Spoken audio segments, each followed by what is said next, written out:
Buenos días a todos, a todas. Hoy estamos aquí para poder disfrutar del doctor Fernando Jaén Águila, doctor y poeta. Ahora nos hablará de la parte de doctor. También algunas referencias tendrá que decirnos. Miguel Ángel se encargará de presentarlo adecuadamente. Yo lo único que quiero como director del centro es darle las gracias a la dedicación, al tiempo que tiene que reservar para estar con nosotros y que el alumnado de Elías Aricel de primera mano pueda tener la oportunidad de hablar con autores, dado que estamos en esta biblioteca, autores de libros, y podemos preguntarle todas las inquietudes que tenemos sin tener que ir y guardar una cola para poder hablar con ellos, y eso siempre es de agradecer. Así que muchísimas gracias por haber venido. Y gracias. Bueno, de Fernando Jaén os podría comentar muchas cosas. Que es un médico extraordinario y que es un extraordinario poeta y que es una persona extraordinaria. O sea, cumple con todo lo que podríamos esperar de una persona. Una gran persona, un gran profesional y en este caso también un gran poeta. Pero querría comentar una cosa fundamentalmente. Fernando es un gran médico porque es un gran poeta, porque es un poeta. Y eso hace que se salga muchas veces de esas actitudes conservadoras que todas las personas tenemos en nuestra profesión, de si arriesgamos o no a la hora de hacer un planteamiento profesional, en este caso en la medicina, donde se juega uno tanto. Y curiosamente, el artista, el creador, se caracteriza por su intuición, pero una intuición que sea acertada. Y eso es lo que quizás, desde mi punto de vista, sí, no sé lo que pensaría Fernando, eso es lo que hace de Fernando una persona que se sale de lo convencional en la medicina y también, o de lo conservador, más que de lo convencional, de lo conservador en la medicina y también en la literatura, y lo que le hace que acierte prácticamente siempre de una manera brillante. Hoy nos va a contar Fernando su relación con la poesía y su relación con la medicina, ¿no? Porque la poesía no deja de ser una forma de respirar y la medicina no deja de ser una manera de entender al ser humano desde su más alta complejidad. A mí, cuando he visto el título que nos dio Fernando de su conferencia, lo primero que me ha venido es la idea antigua del microcosmos y el macrocosmos. El microcosmos que representa al ser humano en su complejidad y que tiene una correlación con todo el cosmos. Y también, una vez más, lo unimos a la música de esfera, a lo que es la inspiración, a lo que es la poesía y a lo que es el conocimiento como el ser humano. Tenemos la suerte de tener a Fernando con nosotros, que nos dará otra perspectiva de la poesía, o una perspectiva de la poesía muy humana y también muy sabia, a modo de Paracelso, que era un médico y un sabio del Renacimiento. Y tenemos la suerte de que podremos preguntarle algunas cosas de las que, bueno, se les pueda ocurrir a ustedes, porque estoy convencido que Fernando, desde su perspectiva, desde la perspectiva de la palabra, desde la perspectiva de la poesía y de la medicina, podrá abrirle unos senderos nuevos con respecto a lo que es la literatura y esa interacción que tenemos entre vida y literatura para intentar entender qué es en verdad este camino que estamos haciendo, ¿no? Y en el que nos desenvolvemos y que muchas veces nos perdemos desde lo cotidiano, desde la cotidianidad. La literatura nos sirve para entendernos a nosotros mismos como un espejo y también nos sirve para saber bien verdaderamente quiénes somos nosotros. Fernando, ¿no? Aquí tiene este grupo de alumnos que tienen verdaderamente una curiosidad por la literatura y por lo que están ellos ya experimentando a diario. Muy bien, pues me he quitado la mascarilla porque estoy solamente de guardia y tiendo a bajar siempre la voz, y si no, no me vaya a escuchar. ¿Me escucháis bien? Sí, sí. Bueno, pues muchas gracias por invitarme. He visto toda la cantidad de escritores y de gente con buena pluma que ha visitado este instituto, y la verdad es que es espectacular. Pues para mí es un honor. Y muchas gracias a nuestro director, y a Miguel Ángel, que es poeta y amigo mío desde hace mucho tiempo y al que queremos mucho. Miguel Ángel es un hombre que se hace querer y respetar siempre. Y bueno, cuando me invitó a dar un taller de medicina y poesía, pues me pareció muy acertado, porque un poco es lo que los últimos años estoy obsesionado con encontrar una relación entre mi profesión y mi vocación o mi afición, que es la literatura, en concreto escribir poesía. Todos sabéis que hemos atravesado una época complicada, ¿no? Para algunos más que para otros, para todos ha sido difícil. Los que hemos estado en los hospitales atendiendo a los enfermos, pues no ha sido fácil. Y han sido momentos en los que uno se puede venir abajo y necesita reencontrarse con su vocación, con sus raíces, para encontrarle sentido a muchas cosas. En este sentido empecé a trabajar en la idea de un libro y que terminó aquí, que se llama La palabra del ciervo, donde explora desde un punto de vista poético la vocación, el porqué, el sentido que me llevó a mí a ejercer la medicina.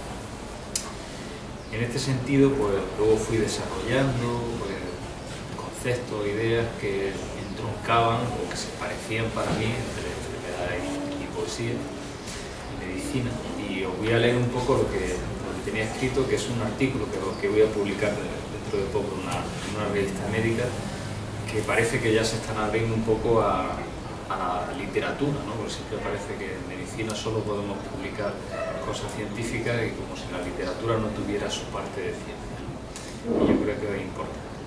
De todas formas, aunque os vaya leyendo esto que puede ser un poco árido y os voy a ir comentando por qué, podemos también dialogar en el momento que vosotros creáis conveniente hacer alguna cuestión, ¿vale? Y también os preguntaré yo algunas cositas. Bueno, el título de la conferencia sería Poesía y Medicina, los sonidos de la enfermedad, y vendría precedido por una cita de Paul Valéry, de su famoso poema El cementerio marino, que dice así: cuando sobre el abismo un sol reposa, trabajos puros de una eterna causa, refugie el tiempo y soñar es saber. En otras traducciones dice que la ciencia es soñar, o soñar es la ciencia. Parte de la ciencia, parte de la medicina y parte de la poesía es eso, es soñar, soñar despierto, imaginar lo que queremos que sea. No todo parte de una certeza, sino que muchas cosas están en unos límites borrosos y difusos, donde medicina y poesía, ciencia y literatura se juntan, porque están los dos enfrentándose al mismo ritmo. De tal manera que la poesía toca el mundo de la medicina en un punto donde las certezas cuantificables son borrosas.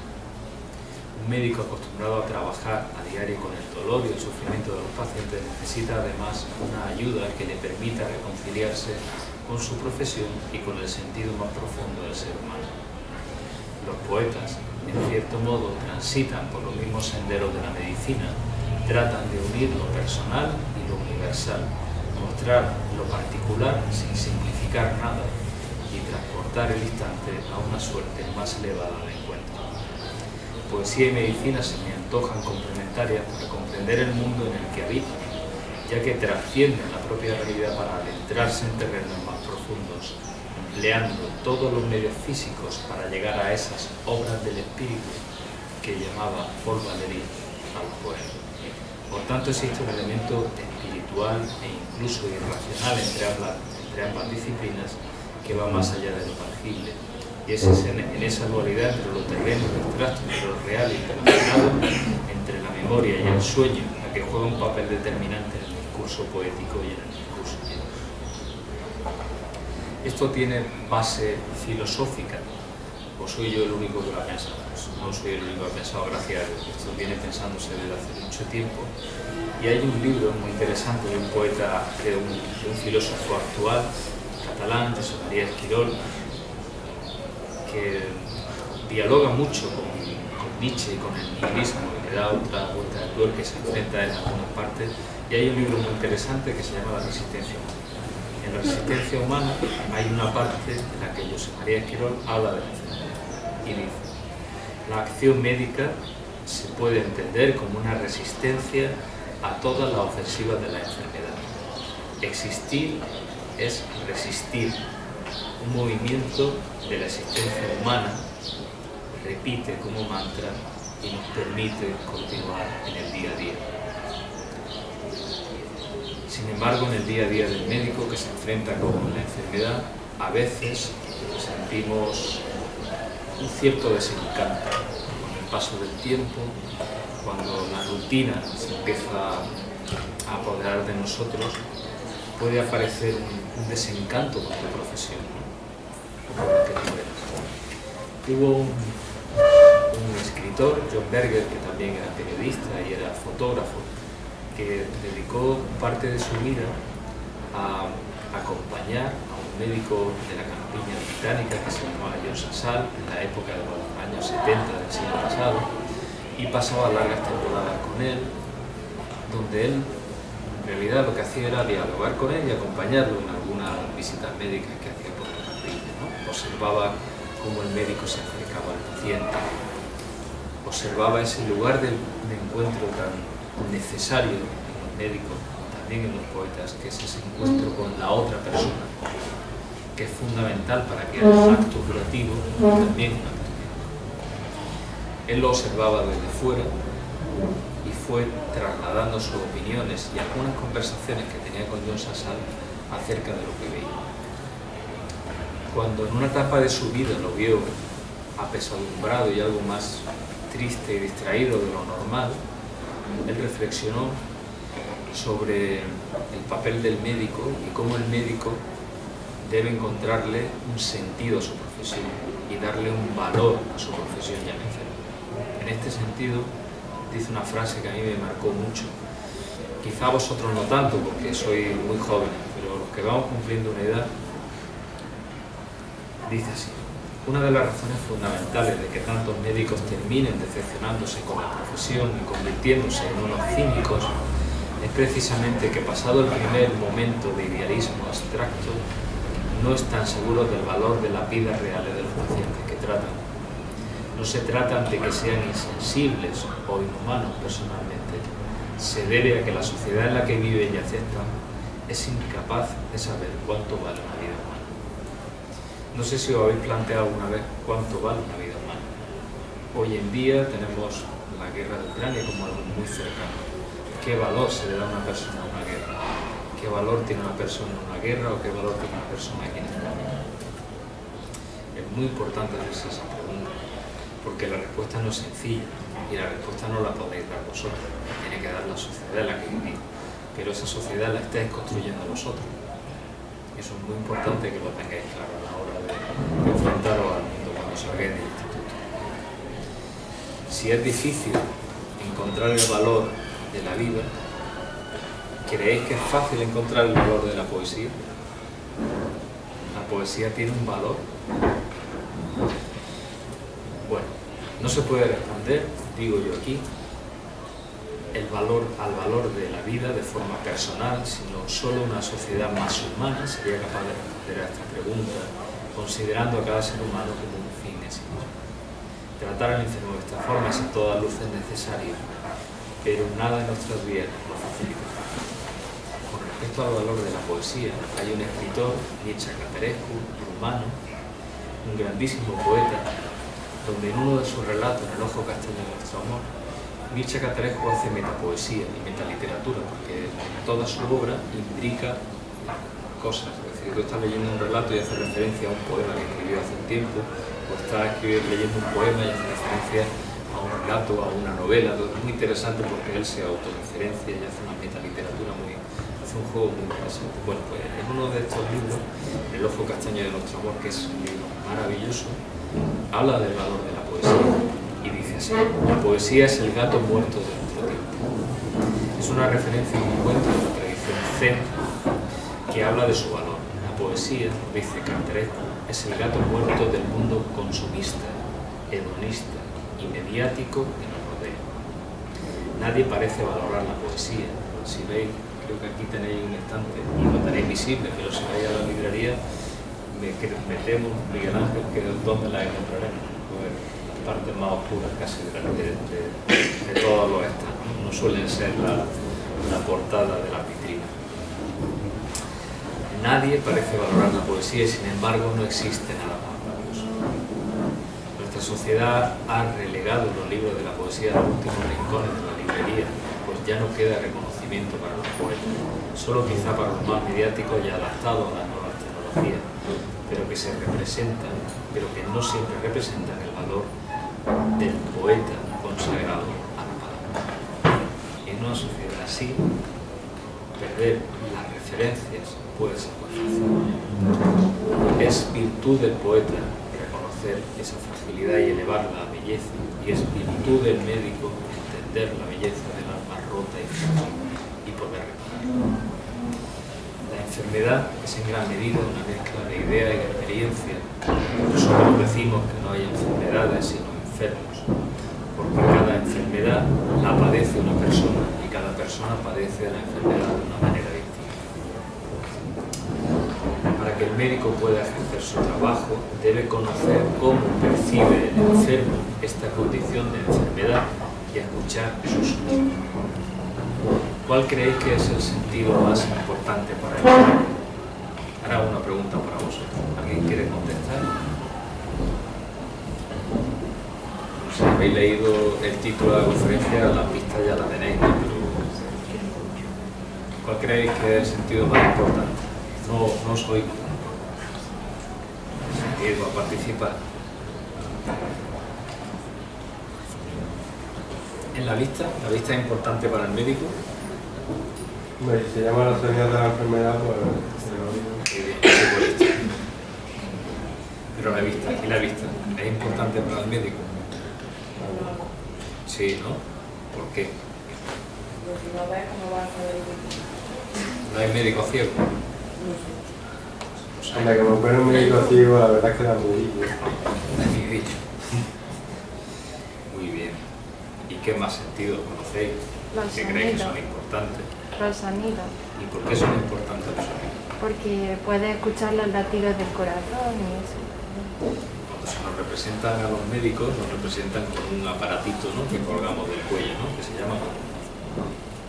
Eso no sé. ¿Qué? No sé. Fonendoscopio. ¿Qué significa? Es un aparato que antes nosotros le dábamos la oreja al pecho del paciente y luego aprendimos con un artilugio a focalizar no solo del corazón, y de todo. El sonido es fundamental. Pero ¿sabéis por qué es fundamental? Porque es el sentido que nunca descansa. Podemos cerrar los ojos, podemos cerrar la boca, podemos no tocar a la persona, pero el oído siempre está atento. Un sonido lo despierta. Es un lugar de encuentro.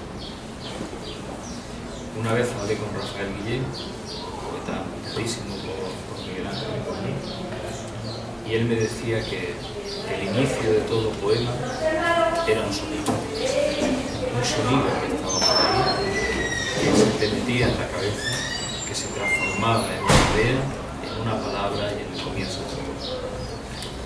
El sonido es fundamental para el médico, también para el poeta. La enfermedad distorsiona y lesiona la identidad de la persona en su ser más íntimo y su forma de relacionarse con el mundo. El médico debe en este sentido reparar la identidad quebrada y restituir las relaciones perdidas consigo mismo y con todo lo que le rodea.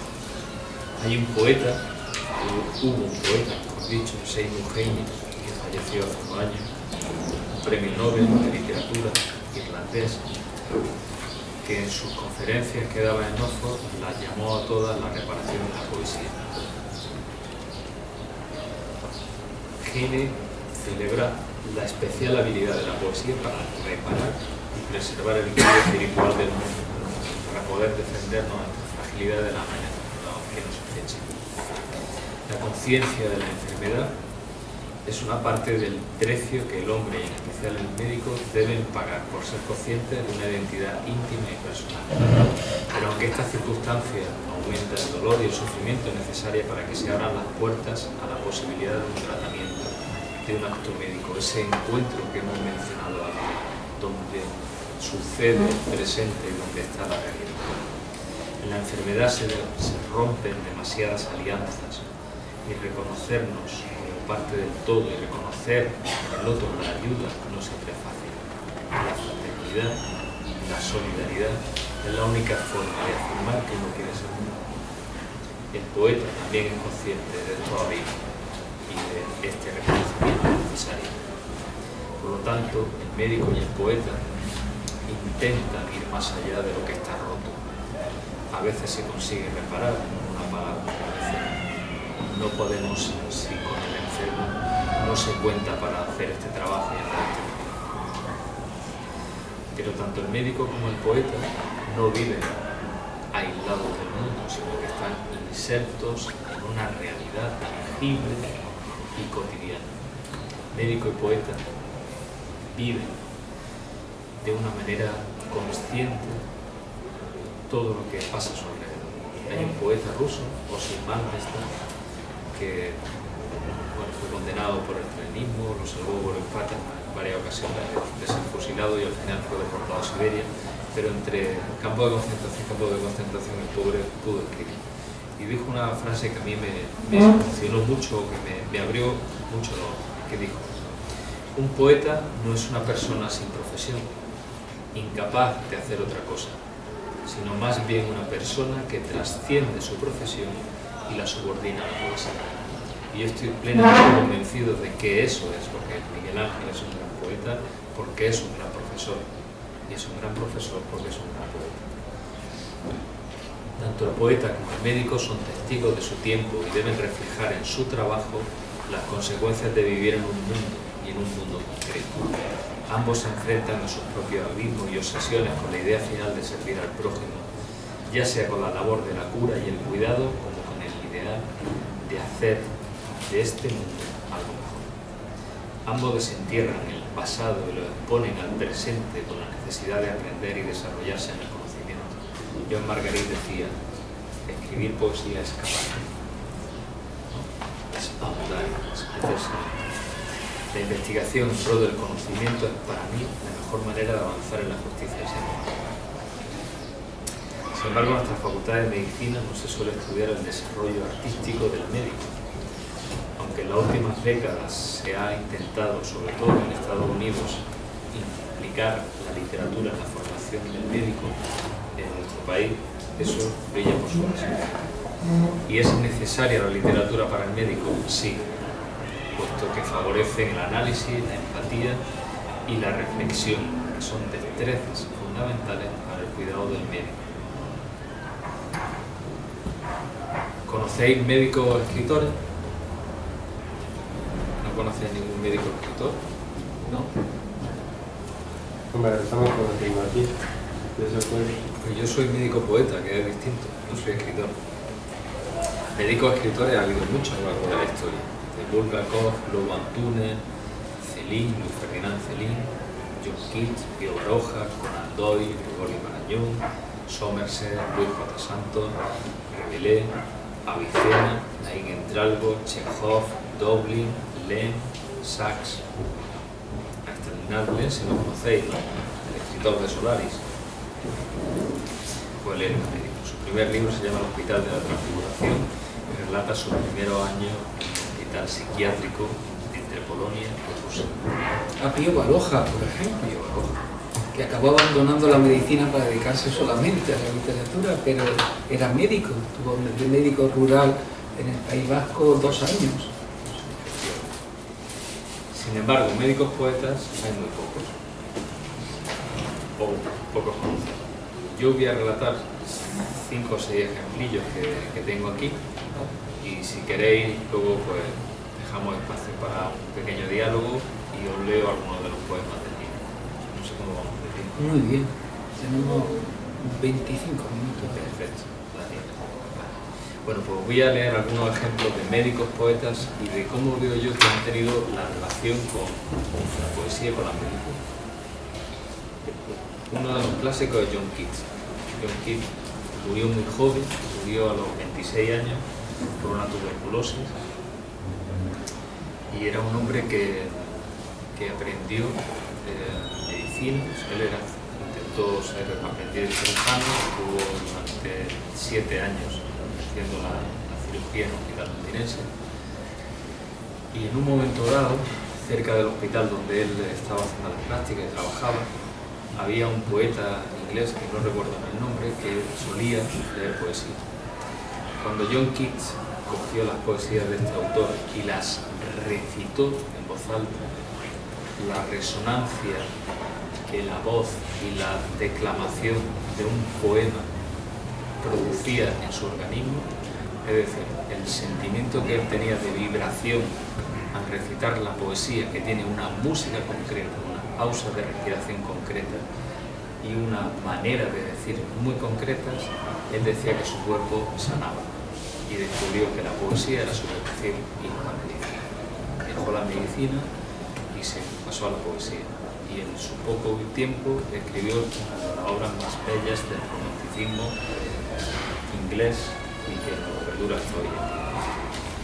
Esa es la relación de John Keats con la poesía. No todos los poetas tenemos la sensibilidad de percibir esas vibraciones, esa onda, ¿no? Él decía incluso cuando estaba enfermo de tuberculosis y le costaba trabajo respirar, que recitar poesía le permitía respirar mejor, inhalar mejor y sanar su cuerpo. Luego se fue a Italia, en fin, y bueno, ya está. Shelley le escribió su epitafio a Nice. Bueno, muy interesante, ¿vale? Otro del ejemplo es William Carlos Williams. Este es de raíces de padre puertorriqueño, nació y vivió casi toda su vida en Rutherford, Jersey, Nueva York, Jersey, Estados Unidos. Y hay una película que creo que se llama Rutherford, me parece que se llama, que relata un poco parte de su obra. William Carlos Williams era un médico obstetra y pediatra y trabajó toda su vida allí, pero tenía como una doble vida. Por un lado, él separaba lo que era su trabajo y su familia de lo que era su vida como literato. No fue muy considerado porque era amigo de algunos poetas que no estaban muy bien vistos en aquella época, como era Ezra Pound, y solamente se reconoció al final ya casi de su obra, pero fue el inicio de la generación Beat, por ejemplo. Es decir, un tipo muy interesante. Uno de sus principales libros, Viaje al fin del amor, es un reconocimiento al amor de todo a través de flores y todo eso. Y él también tenía una manera muy peculiar de escribir, que era transformar el lenguaje de la calle y llevarlo a la poesía. Era muy alejado, por ejemplo, en aquella época estaba T.S. Eliot, que es una poesía como más canónica, más de traducción inglesa, ¿no? Y él innovó mucho, eso es muy interesante. Otro poeta muy interesante es Gottfried Benn. Este es un poeta expresionista alemán de 1886-1956, aunque al principio tuvo un cierto coqueteo con el filonazismo, luego fue abandonado por todos los nazis y relegado. Él destaca sobre todo su primera obra, una obra muy visceral que se llama Morgue, donde relata una serie de autopsias de una manera muy cruda, muy violenta, muy salvaje, y habla de una manera muy descarnada. ¿Qué es lo interesante de Gottfried Benn? Que utiliza el lenguaje científico y lo lleva a la poesía y traslada toda la ciencia a la poesía, y eso lo hace por primera vez Gottfried Benn. Luego fue denostado, pero al final su obra es considerada como una de las mejores obras en lengua alemana que tenemos hoy en día, y ya os digo, parte de eso. Luis Pimentel es un médico que nació en 1895, murió en el 58 en Lugo. Es un médico, pues, médico rural, médico Pío Baroja, muy acercado a su terruño. Creo que dio un recital en su vida, un año antes de morirse. Ganó solo un premio, que era el único al que se había presentado, en la ciudad de Barcelona, con Marcos Almucia. Y era muy interesante porque es considerado uno de los mejores poetas.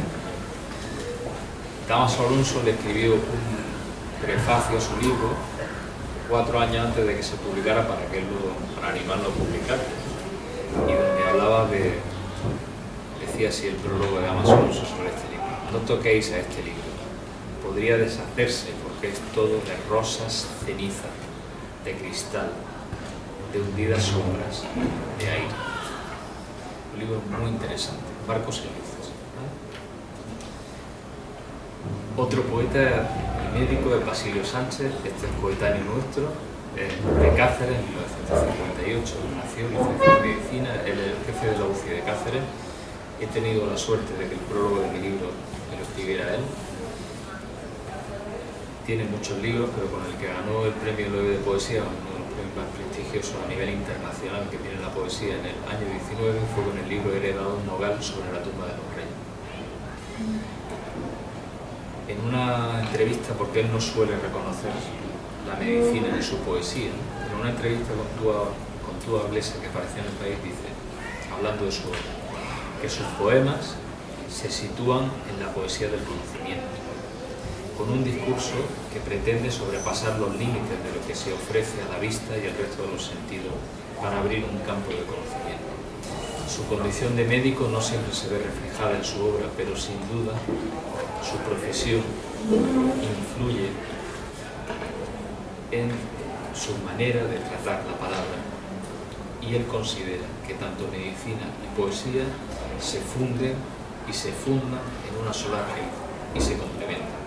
Para él la poesía es la medicina más antigua del mundo, pues en ella encuentra el alma su consuelo. Y el último ejemplo que voy a relatar es muy cercano a vosotros, porque nació en el año 1993, se llama Orlando Mondragón, es mexicano y acaba de ganar el premio Loewe de Poesía de este año. El libro se llama Cuaderno de Patología Humana y en él, que lo publica Visual, hace una especie de referencia a Goethe, que utiliza el lenguaje científico y cotidiano de manera diaria y lo pone en su poesía. El poeta y el médico comparten, por tanto, una misma forma de acercarse al mundo. Si el médico oculta minuciosamente el pecho de un enfermo, prestando una esmerada atención a los sonidos de la enfermedad, la escritura es una forma de escucha de los sonidos del alma, para desentrañar lo que no está a la vista. Espero que este artículo y que esta conferencia os sirva para prestar más atención a la formación literaria de todos los que vais a dedicaros, sobre todo a la ciencia y en concreto a la medicina. Pues esta era un poco la conferencia, que puede ser un poco tontón, he intentado hacerla. A mí me ha parecido muy interesante, de hecho me parece muy interesante lo que nos estás proponiendo, que es cómo se aúna el conocimiento a través del ritmo, ¿no? A través de la estética, a través de la indagación en el ser humano en todas sus vertientes, en la vertiente física, en la vertiente espiritual. Cuéntanos más cosas de todo esto, Fernando.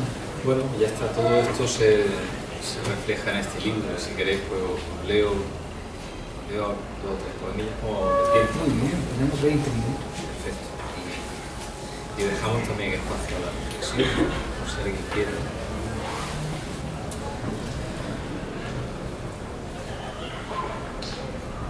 Bueno, uno de los poemas que tratan de esto se llama La ciencia en ruinas y dice así: los sonidos de la enfermedad son a veces el primer encuentro. El recuerdo de un resuello cansado, una respiración familiar en la habitación a oscuras, matices que distingue el oído siempre despierto, forja en esa primera batalla el vínculo con el dolor del otro. Y la propia costumbre se enlaza con la íntima necesidad de confiar. Aprendí a combatir la enfermedad, pero perder la fe me obliga a indagar las creencias propias y ajenas, por lo que enseñan y validan, porque justifican mi práctica. La medicina a falta de fe necesita una ciencia que respalde cada decisión, ungir la experiencia con actos propios. Desde que elegí ser médico busco la fe en el silencio atroz de un espanto conocido. Soporto el lánguido rumor de una sombra tan seria que marchita cada cosa que toca. De noche busco la prudencia de las estrellas para aliviar mi propia angustia, mientras el resto del mundo duerme indiferente y la ciudad no sabe nada de estas batallas. La ciencia que profeso perece entre las ruinas de una civilización que olvida su saber y el verdadero valor de una vida humana, que se descubre en la lucha diaria, no en el linaje.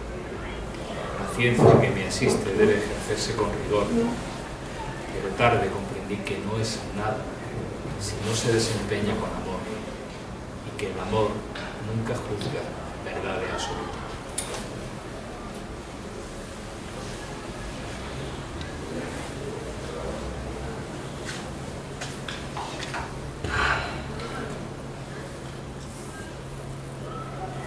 Parte de este libro está escrito en las noches de guardia, donde paseamos por el hospital y parece que algunas veces somos como fantasmas que vestimos de sombra.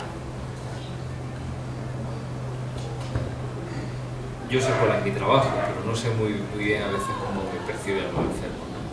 Como cuando a las 4 de la mañana me llaman para ver a alguien que se está ahogando y me acerco a la habitación a ver. Dices, hay noches en que nada comprendo. Me asomo a las habitaciones de los pacientes que me solicitan y desaparezco delante de ellos. Solo miran mi bata, el gesto de mis manos, como si esperaran un truco de un prestidigitador. Hablo con las palabras de futuro, salgo para indicar un tratamiento, pero mi guiño no convence a nadie. Soy el humo que olvida las raíces del fuego. Enfrentarnos a la fragilidad nos permite muchas veces encontrarnos a lo peor de nosotros, y otras veces nos permite descubrir también lo más hermoso del ser humano. La parte central de la obra habla de esas cosas tan hermosas que me he encontrado en noches de guardia, ¿no? Esos gestos, esa manera de cuidar el padre al hijo. Me parece que somos unos privilegiados a veces de poder encontrar la grandeza del ser humano en situaciones tan complicadas. Os voy a leer un par de poemas de esa parte. Silencio. Estabas moviéndote por el rellano del ascensor. Te había visto estas noches cuidando de tu padre. Era de madrugada. Me sorprendió oírte cantar en el silencio de esas horas. Canturreabas a través del móvil una nana para calmar a tu hijo. Entendí entonces que consolabas al mundo entero desde aquel teléfono. Y a cuchillo. Se afeitaba a cuchillo. Espuma de jabón y agua caliente. Los temblores de los últimos tiempos dejaron en tus manos esa tarea. Él confiaba plenamente en ti. Eras la única a quien dejaba tocar. Eras la única a quien decía la verdad. Tensabas su arrugada piel ceniza y pasabas el acerado filo arriba, abajo, con gran precisión. Quitabas los restos de espuma en ráfagas pequeñas, acompañadas siempre de una palabra cariñosa. Los cortes los tratabas con piedra de alumbre. Luego tus manos impregnadas de su antiguo aftershave te transportaban a ese mundo donde para sentirse a salvo solo había que estar a su lado. El último reflejo de aquella cuchilla fue su sonrisa. También le dedico un poema a un médico que murió también de tuberculosis, que se llamaba Chekhov, padre del teatro realista, y que os lo voy a leer porque habla en una parte del poema de esos lugares a los que nos gustaría ir alguna vez, y uno de esos lugares es Odessa, que en aquella época era un sitio maravilloso y hoy en día, por desgracia, no es un destino de los más agradables. Los pulmones de Chekhov eran un hervidero de tuberculosos miasmas. Con ánimo de mejorar pasaba un periodo en el balneario de Van der Weyden junto a Olga, su mujer, su alegría. Estudiaba el horario de los trenes y los próximos barcos con destino, rumbo a Odessa o Marsella, como si en poco tiempo pudiera estar mejor para viajar. Chekhov habitaba sus personajes, existencias que no merecían ser censuradas por un acto de amor. Chekhov, el médico, sabía que el mal que tiene demasiados y pobres tratamientos es imposible de curar. A las 3 de la madrugada de esa noche de julio de 1904, pesaba un calor sofocante. No se debe colocar hielo en un estómago vacío, dijo el doctor Schroeder, avisado cuando Chekhov comenzó a delirar de fiebre. El viejo médico ordenó una botella de champaña. Bebieron y brindaron antes que la sangre manara a borbotones con cada golpe de tos. Transcurridos unos minutos, Schroeder soltó sin pulso la muñeca y guardó su reloj en el bolsillo. Aquel amanecer, la luz iluminó en la ventana 3 rosas amarillas. Y ya os voy a leer alguna de la última parte, en el que os voy a descubrir uno de los personajes que aparece en el libro, que es el ciervo. El ciervo para mí en este libro es un animal que tiene una doble función de mediador de mundos. Es por una parte protector del bosque y por otra parte es el que presenta a los humanos al bosque, los protege. Es una figura que está entre los mundos. El médico muchas veces es un mediador de mundos y somos los que estamos más cerca de la frontera entre la vida y la muerte. Ese es el sentido que tiene el ciervo aquí. Y voy a leeros 2 ciervos. Un ciervo muy interesante que da título al libro, que se llama La palabra del ciervo, y el último ciervo.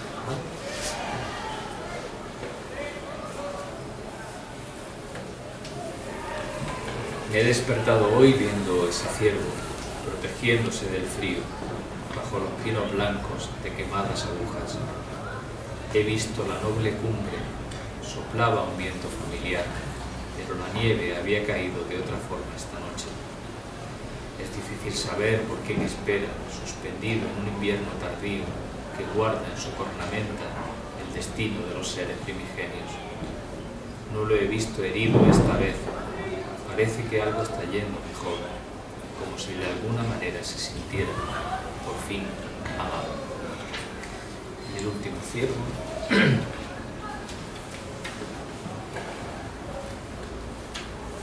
dice así.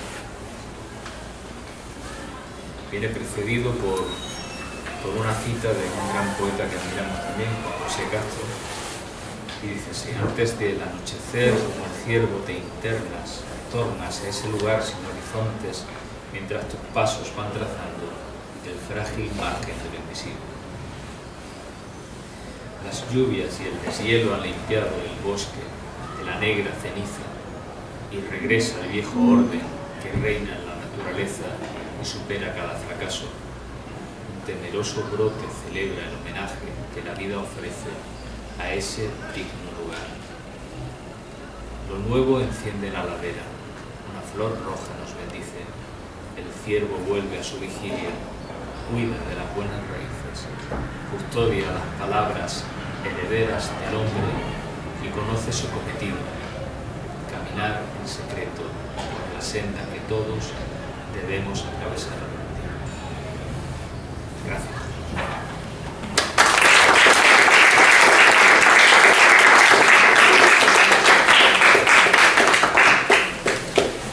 Bueno, yo querría que le preguntarais a Fernando algo de lo que habéis escuchado, lo que os haya llamado la atención, esa relación que Fernando nos plantea sobre la medicina y la poesía como una manera de entender el mundo, de una forma de respirar. No se os ocurre nada, aquí tenemos a personas que escriben poesía. Tenemos la suerte de tener hoy a Fernando entre nosotros. ¿No tenéis ninguna curiosidad? Sí, ¿verdad? Sí la tenéis. ¿La poesía te ha podido ayudar en cierta parte a llevar pues, la muerte de algún paciente? Porque eso no creo que sea fácil de llevar. No es fácil de llevar, pero cuando llevas 20 años dedicándote al mismo, pues te terminas acostumbrando. Sí, para mí es fundamental. Yo tengo un libro que se llama Las orillas difíciles, donde cada poema es una última conversación que he tenido con un paciente que iba a morir. Se llama Las orillas difíciles, imaginando ese paso, ¿no? del río Estigia, ¿no? a la otra orilla. Y bueno, muchas veces la función del médico es acompañar a morir. Y Y eso no es fácil. No es fácil de hacer, no es fácil de explicar. No es fácil que el enfermo reconozca que llega a su final. Y tú tienes que estar ahí para acompañar. Entonces es importante la escucha y la atención.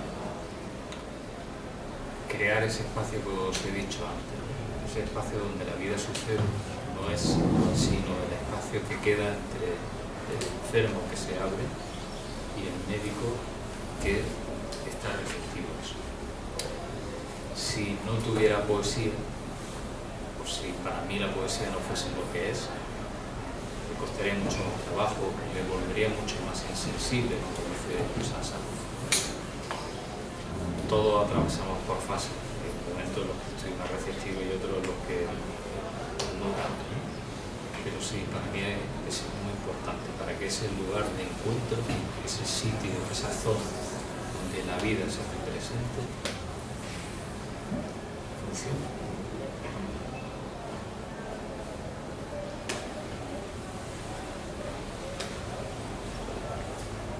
Más preguntas.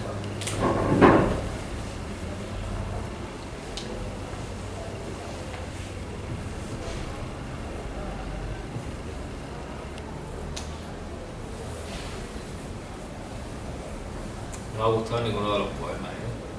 No me habéis aplaudido ni nada de eso. Sí, les ha gustado, lo que pasa es que saben que entre poema y poema no tienen que aplaudir. Qué broma. Que lo veo muy callado. Son temas serios, es normal que son temas muy contundentes, donde da mucho para la reflexión y poco para hablar, ¿me entiendes? Pero yo que los conozco los veo sorprendidos, creo que les ha cambiado un poco el horizonte de expectativas de lo que tenían cuando venían a esta conferencia. Creo que los ha dejado un poco mudos. Pero me gustaría que rompieran ese silencio. A ver, Ana, ¿qué le preguntaría a Fernando? Digo, a Ana, como decir Alba, o yo qué sé, Hay un ejercicio que algunas veces cuando hay grupos más pequeños me gusta hacer, y es que, aunque el sentido que yo he utilizado es el del sonido, pero si queréis, si tenemos, ¿cuánto nos queda? Nos quedan 3 minutos. En un minutillo, si cerráis los ojos, intentar recordar el primer encuentro con un enfermo o con la enfermedad, ¿vale? Algunos de vosotros os vais a reconocer ese encuentro por el olor, otros por el oído, otros por una imagen que se os quedó grabada. Hacer esa reflexión, ¿vale?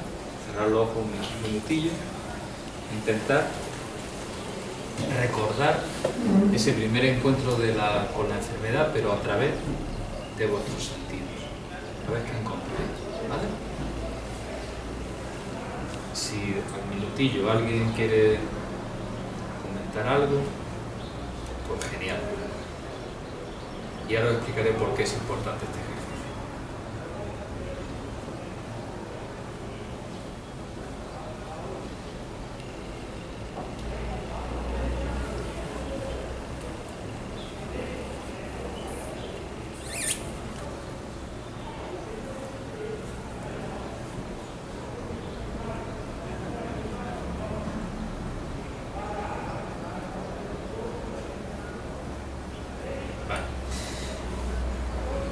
¿Habéis sentido algo? ¿Os habéis conectado con ese primer encuentro? ¿Sí? Para algunos será parte de su vivencia, para otros será pues, recordar a su abuelo enfermo, o a su familiar, o primera vez que estuvieron enfermos ellos mismos, ¿no? Para los que tenemos una edad, por ejemplo, cuando venían a pincharnos, nosotros nos quedaba siempre ese olor a alcohol quemado, ¿no? que precedía al filo metálico de la aguja penetrando la carne. Para otros serán otras cosas, ¿no? Ese olor a hospital. Vale.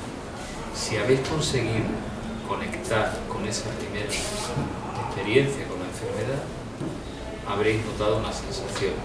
Algunas veces son desagradables, otras son no reconfortantes, pero sí que producen una cierta nostalgia, otras veces te dejan indiferente.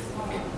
Si sois capaces de destilar esa sensación que habéis obtenido ahora, habréis notado un cierto ruido, un sonidito, que era lo que decía Manuel Guillén. Si tiráis de ese hilo y lo escribís, ese es el inicio del poema. No hace falta ser médico para escribir poesía, no hace falta ser profesor para escribir poesía, no hace falta ser un hombre, una mujer sensible y atento a lo que hay en su interior y con la capacidad y la necesidad de trabajar las palabras. Así que ya tenéis vuestro poema de hoy. Muchas gracias.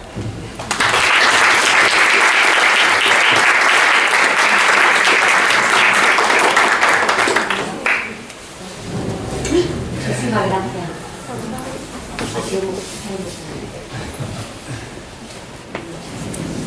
Bueno, la verdad que ha sido un lujo tener a Fernando, nuestro director nacional. Exactamente. Desde luego siempre hay que agradecer, como dije al principio, el que se quiten tiempo de sus actividades y vengan a deleitarnos y como he visto que han estado disfrutando de la charla y lo que han podido aprender de primera mano. Así que vuelvo a reiterar mi agradecimiento por haber venido al centro y damos por concluida la charla.